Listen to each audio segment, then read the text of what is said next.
NCBA is 103 years old, and we're the umbrella organization for all types of cooperative businesses, including credit unions. Our mission for that entire time has been to promote, advocate, and defend the cooperative business model.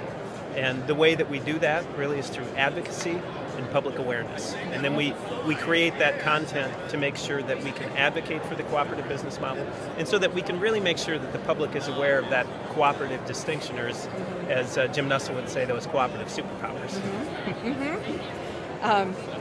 You and I were talking a little bit earlier.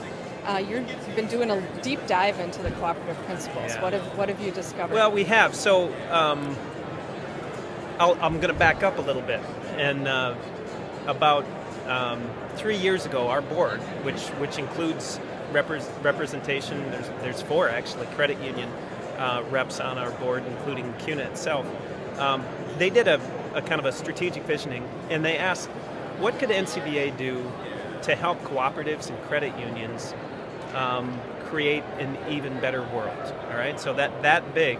And after a long time and some deep thinking, they determined that really it's about how to provide economic opportunity for everybody, and how co-ops and credit unions can do that.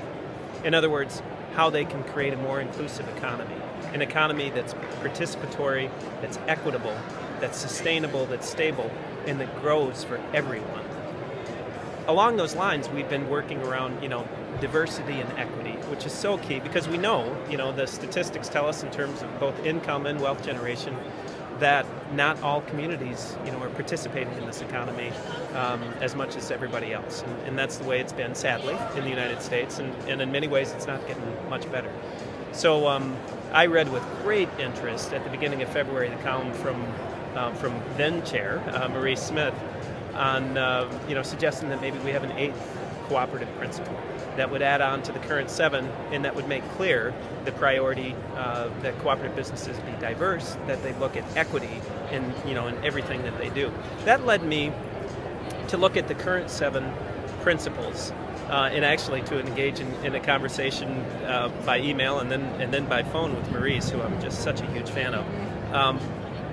And I looked at the cooperative principles and looked at the guidance notes. These are like the formal background notes, the legislative history, if you will, for the cooperative principles from the International Cooperative Association, and learned that many, in fact most of those 7 principles, they already call out how important diversity and equity is. Certainly the first principle, open and voluntary membership, you can really see that clearly. But then when you look down at some of the principles like education and training, the 5th principle, and the 7th principle of care for community, it calls out how important it is that we give everybody the tools to be successful, and that part of that care for communities is caring for the entire community, not just the part of the community that might look like you.